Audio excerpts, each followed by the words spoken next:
बिस्मिल्लाहिर्रहमानिर्रहीम। मैं उम्मीद करता हूँ कि आप सब खैरियत से होंगे। मेरा नाम मंसूर खालिद है। और अक्सर लोग पूछते हैं कि बहरीन में अगर कंपनी बनानी है तो उस पर कितना खर्चा आएगा, क्या रिक्वायरमेंट है।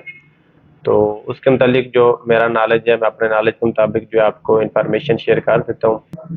सही है दोस्तों, आप मेरी वीडियो को कंप्लीट देखें, इस वीडियो को कंप्लीट देखें। इंशाल्लाह मैं सारी डिटेल बताऊंगा। कंपनी कैसे बनाते हैं, विजिट वीजे वाला कैसे कंपनी बना सकता है, कोई आदमी कंपनी में काम कर रहा है और वो कैसे कंपनी बना सकता है, ये सारी डिटेल जो है मैं इसमें बताऊंगा। आप मेरी वीडियो को कंप्लीट देखें, इंशाल्लाह आपको फ़ायदा होगा। अगर आप में से किसी ने मेरा चैनल सब्सक्राइब नहीं किया, प्लीज़ मेरे चैनल को सब्सक्राइब, लाइक और शेयर कर दें। तो अगर आपने बहरीन में कंपनी बनानी है तो सबसे पहले जो है आपने ये डिसाइड करना है कि आपने काम कौन सा करना है, और उस काम के रिलेटेड फिर आपने सर्च करना है। हर काम के रिलेटेड आगे फिर मुख्तलिफ एक्टिविटी होती हैं, फिर आप एक्टिविटी सर्च करनी है। जो एक्टिविटी जो है आप जो काम करना चाहते हैं उसके मुताबिक है। फिर उस एक्टिविटी की जो है टर्म्स एंड कंडीशन देखनी होती है कि ये एक्टिविटी जो है वो आपके अपने नाम पे ओपन हो सकती है। मुख्तलिफ एक्टिविटी होती हैं, कुछ एक्टिविटी जो है वो आपके अपने नाम पे 100% जो है आप ओपन कर सकते हैं। और कुछ एक्टिविटी का होता है कि आपको बहरीनी का शामिल करना ज़रूरी है। और कुछ एक्टिविटी का होता है कि जैसे कि आप ओनली सिर्फ बरेनी के नाम पे ओपन होती हैं वो, और आप उसमें पार्टनरशिप ही नहीं कर सकते। जैसा कि अभी कार्गो हैंडलिंग जो है, कंबाइंड फैसिलिटी कंसल्टेंसी, इस तरह की जो एक्टिविटी है वो 100% जो है वो आप अपने नाम पे जो ओपन कर सकते हैं। और इसके अलावा जैसा कि डॉक्यूमेंट क्लिनिक्स है, ये ओनली बरेनी के नाम पे जो है ओपन होती है, आप इसमें जो है पार्टनरशिप में भी शामिल नहीं हो सकते। और इसके अलावा जैसे कि कंस्ट्रक्शन का काम अगर कोई करना चाहे तो कंस्ट्रक्शन की जो एक्टिविटी है उसमें जो है वो टर्म्स एंड कंडीशन है कि आपने 51% जो है वो पेरिनी को पार्टनर लाजम साथ में शामिल करना है। या फिर एयर कंडीशन वर्कशॉप होगी, उसमें भी 51% है। और इसके अलावा कुछ एक्टिविटी होती हैं जिसमें सिर्फ ओनली ये टर्म्स एंड कंडीशन होती है कि बेरिनी का होना ज़रूरी है, परसेंटेज का नहीं। कुछ रिक्वायरमेंट नहीं होती कि इसको जो है इतने परसेंटेज बेरिनी को देने चाहिए।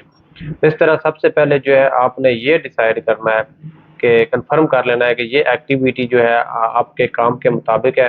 फिर उसके बाद जो है वो एक्टिविटी किस किस डिपार्टमेंट से अप्रूव होती है, फिर वो सारी इंफॉर्मेशन जो है ना वो शेयर की जा सकती है। ये अगर आप खुद सर्च करना चाहें, सारा देखना चाहें, तो आप सजलियात की जो वेबसाइट है उसमें पब्लिक सर्विस में जाके जो है खुद भी सर्च कर सकते हैं।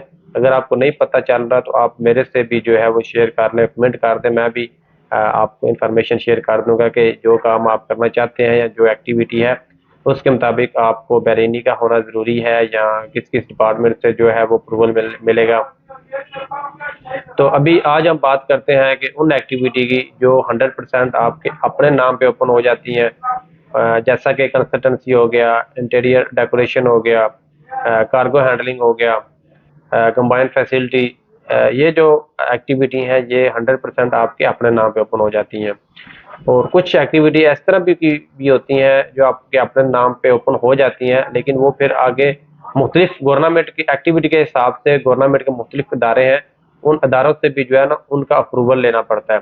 लेकिन ये जो मैंने अभी आपको 4 एक्टिविटी बताई है नॉर्मल, तो आज मैं सिर्फ इनकी जो एक्सपेंस है या इनका जो खर्चा है वो आपके साथ शेयर कर देता हूँ। मोस्टली जो है इतना ही खर्चा आता है। बाकी कुछ अगर हैवी किस्म का आप काम करना चाहते हैं एक्टिविटी, फिर उनका थोड़ा बहुत डिफरेंट हो जाता है। जैसे कि ट्रैवल एंड टूरिज्म है, उसका फिर थोड़ा डिफरेंट हो जाएगा। आपको पहले लाजम सिक्योरिटी वगैरह जमा करनी पड़ेगी। हॉस्पिटल के रिलेटेड कोई बड़ी मशीनरी जो है ट्रांसपोर्ट करना चाहते हैं, उनका जो है आगे अप्रूवल लेने के लिए भी जो है मुख्तलिफ डिपार्टमेंट से जो है अप्रूवल लेना पड़ता है। तो जैसे कंस्ट्रक्शन हो गया, जो इसका भी, और जो मैंने आपको 4 एक्टिविटी बताई है तो इनका जो है जो खर्चा है वो मैं आपके साथ शेयर कर देता हूँ। इसमें यह है कि सबसे पहले जो है आपने अपना कच्चा, जिसको प्री प्रूफ सीआर कहते हैं, वो आपने अप्लाई करना है। वो अप्लाई जब अप्रूवल आ जाएगा, आपकी सिक्योरिटी क्लियरेंस हो जाएगी, तो उसके बाद जो है आपने 50 BD जो है आपने पे करना है, जो गवर्नमेंट चार्जेज हैं। आपको एक प्री प्रूफ जो है सीआर मिल जाएगा। मोस्टली क्या करते हैं लोग, पहले ही एड्रेस ले लेते हैं, पहले ही जो है वो ऑफिस वगैरह ले लेते हैं। लेकिन आप कोशिश करें कि जब आपको प्री प्रूफ सीआर मिल जाता है, प्री प्रूफ सीआर के लिए जो है एड्रेस का शो कराना ज़रूरी नहीं होता। तो जब आपका प्री अप्रूव सीआर मिल जाएगा, उसमें आपका नाम सिलेक्ट हो जाएगा और आप जो है काम करना चाहते हैं वो सिलेक्ट हो जाएगा। ठीक है, आपको एक सीआर नंबर दिया जाएगा। उसके बाद फिर जो है रिक्वायरमेंट होती है कि आप एक ऑफिस लें और उस पर ईवा जो है लगाएं, और फिर दोबारा डॉक्यूमेंट जो होते हैं वो सबमिट करने होते हैं। तो जब आप ऑफिस का जो रेंट है वो डिपेंड करता है आप किस एरिया में ऑफिस लेते हैं। अगर आप नॉर्मल एरिया में जस्ट फॉर्मेलिटी के लिए ऑफिस ओपन कर रहे हैं, कंपनी ओपन कर रहे हैं, तो तकरीबन 80 BD, 70 BD, 90 BD ऐसा आपको जो ऑफिस मिल जाएगा। अगर आप मेन किसी बाजार में लेना चाहते हैं, मेन रोड पे लेना चाहते हैं, वो फिर डिपेंड करता है कितना उसका रेंट होता है, एरिया के हिसाब से फिर डिपेंड करता है। तो जब आपने ऑफिस ले लिया और अब उसके बाद जो है आपने ईवा लगाना है। ईवा लगाने के लिए 100 BD जो है आपने सिक्योरिटी डिपॉजिट करनी होती है ईवा के डिपार्टमेंट में। वो ऑनलाइन ही सारा प्रोसीजर है, वो आप खुद करें या जो भी एजेंट करेगा वो सारी तरतीब आपको बता देगा। अगर आप मेरे से कांटेक्ट करना चाहें तो मैं भी आपके साथ हेल्प कर दूंगा, आपको साथ जो है वो कंप्लीट करने में जो है आपकी मदद कर दूंगा। मेरे से भी जो है आप सर्विस ले सकते हैं। और ईवा लगाने के बाद जब दोबारा डॉक्यूमेंट सबमिट होंगे, दोबारा जब आपका अप्रूवल मिल जाएगा, उसके बाद आता है कि मेमोरेंडम जो है, मेमोरेंडम आपका बना के वो दोबारा सबमिट करते हैं। फिर उसके बाद नोटरी होती है, वो जो लाहिर फिर जो है वो जो मेमोरेंडम आप दोबारा सबमिट करते हैं, फिर लाहिर के पास जाना होता है, उधर से आपने नोटरी करनी है। नोटरी की जो कास्ट है, जो वो लायर मुख्तलिफ लायर है, हर लायर की अपनी कास्ट थोड़ा बहुत डिफरेंट आता रहता है, लेकिन जो नॉर्मल चल रहा है वो 100 BD, कोई ऊपर ले लेगा 20-30 दिनार और कोई 20 दिनार 10-20 दिनार कम ले लेगा। नोटरी की तो ये प्राइस है। नोटरी होने के बाद जो है उसके बाद आपका अगला काम होता है कि आपने बैंक में जाके जो अकाउंट ओपन करना है। अकाउंट जब आपका ओपन हो जाता है, आपको बैंक से एक लेटर मिल जाता है, फिर आपने नोटरी और जो लेटर होता है वो सबमिट करना है। दरमियान में मुझे याद आ गया, 100 BD मैंने आपको बताया था डिपॉजिट का, और जब आपने जो एड्रेस अप्लाई करना होता है 10 BD जो है उसकी भी फीस होती है, म्यूनसिपलिटी जो बल्दिया अप्रूवल देती है। ठीक है, और लास्ट पे जब आपने अभी बैंक ओपन कर लिया बैंक अकाउंट, उसमें होता है कि बैंक अकाउंट ओपन करने के लिए जो आपने डिपॉजिट रखा होता है, आपने कैपिटल अपनी कंपनी का रखा होता है 1000, 2000 या 3000, तो वो आपने उधर सिक्योरिटी के तौर पे जमा कराना होता है बैंक में। तो उसके बाद जो बैंक आपको लेटर दे देता है, फिर आपने बैंक का लेटर और जो नोटरी होती है जो लायर आपको करके देता है मेमोरेंडम, वो सबमिट कर देना है, उसका अप्रूवल आपको मिल जाएगा। और जब अप्रूवल मिल जाएगा तो जो मोस्टली जो फीस दोबारा पे करनी होती है वो 136 BD जो है, ये नॉर्मल एक्टिविटी की जो फीस होती है वो आपने पे करनी है। तो आपको जो है वो पक्का सीआर जिसे कहते हैं कंप्लीट सीआर जो है वो मिल जाता है। तो ये आप कैलकुलेट कर ले 136 और 10 BD 146 और 50 BD जो प्री अप्रूव है, ये तकरीबन 200 BD तक जो है आपकी कास्ट आ गई। इसमें 100 BD जो है वो सेपरेट आप करना जो आपने डिपॉजिट किया है।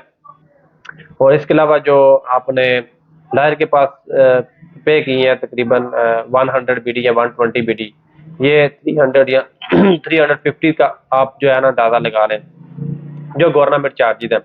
इसके बाद अलावा जो प्लस जो आपका ऑफिस का रेंट है वो आप अपना सेपरेट जो है ऐड कर सकते हैं कि वो कितना होगा।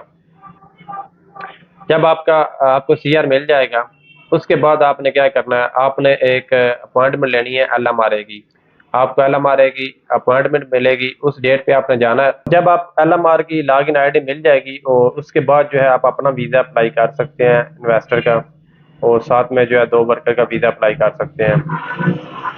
तो इसके अलावा जो है अगर थोड़ा मैं आपको मजीद बता देता हूँ, अगर आप विजिट वीज़े पे हैं तो आपकी कंपनी तो कंप्लीट हो जाती है, लेकिन आपका जो बैंक का अकाउंट है ना वो बनाने में बैंक वाले नहीं बनाते, बहुत मुश्किल प्रॉब्लम पेश करते हैं। या फिर आपका वीज़ा एक्सपायर है या आपका CPR एक्सपायर है, तो बैंक का अकाउंट बनाना जो है वो मुश्किल होता है। पीछे जो है गवर्नमेंट के लॉ के मुताबिक आप कंपनी बना सकते हैं, लेकिन बैंक कहता है कि हम जो है विजिट वीज़े वालों का अकाउंट ओपन नहीं करते, वो ज़रा डिफिकल्ट होता है। अगर तो वो आपको बना के दे दें फिर तो एक अच्छी बात है। अगर आप कंपनी का प्रोसीजर आपने कर लिया है, आप उधर फंसे हुए हैं, आप बैंक का अकाउंट नहीं बना पा रहे, तो उस सिलसिले में भी जो है आप मेरे से कांटेक्ट कर सकते हैं, मैं आपको सोल्यूशन बताऊंगा, आपकी कंपनी को जो है वो कंप्लीट करके दूंगा। इसके अलावा जो है आप विजिट वीजे पे अगर डायरेक्ट अपने नाम पे कंपनी ओपन करना चाहें तो उसके लिए ये है कि आप एक ई की लॉगिन आईडी होती है जो आपके अपने पास नहीं होती, तो उसके लिए आपको पावर ऑफ अटॉर्नी किसी ऐसे आदमी को देनी पड़ेगी जिसके नाम पे ई की बनी हो। ई की हर उस आदमी की बन जाती है जिसके पास जो है बहरीन का जो वर्क परमिट हो, वो आदमी जो है अपनी ई की बना सकता है। तो आप जिसको पावर ऑफ अटॉर्नी देंगे उसकी की बनी हुई है, वो फिर आपकी पावर ऑफ अटॉर्नी के बिहाफ पे जो है अपनी इकी से जो है आपका सीआर अप्लाई कर सकता है, कंप्लीट कर सकता है। इसके अलावा दूसरा जो आदमी जो किसी कंपनी में जॉब करते हैं, अगर वो अपने नाम पे सीआर बनाना चाहें तो उनके लिए जो है जिस कंपनी में वो काम कर रहे होते हैं उसमें से नो ऑब्जेक्शन लेटर जो है वो ज़रूरी होता है। अगर वो आपको मिल जाता है तो फिर जो है आप अपनी कंपनी को जो है वो कंप्लीट कर सकते हैं। सही है दोस्तों, ये इन्फॉर्मेशन थी जो मैंने आपके साथ शेयर की है। इसके अलावा कुछ ऐसी इन्फॉर्मेशन होती है जो मुझे नहीं पता कि आपको वो रिक्वायर्ड है, आप जो है वो कमेंट करें, इंशाल्लाह मैं कोशिश करूंगा कि वो भी मैं इन्फॉर्मेशन जो है आपके साथ शेयर करूं। ये प्राइस थी जो डायरेक्ट जो गवर्नमेंट की प्राइस है। इसके अलावा कंसल्टेंसी फीस जो एजेंट है वो उसकी मर्जी है, किसी की ज्यादा होगी किसी कम होगी, लेकिन जो नॉर्मल जो इस वक्त चल रही है वो 100 से लेके 150 बीडी तक जो है वो कंसल्टेंसी फीस चल रही है। अल्लाह हाफिज।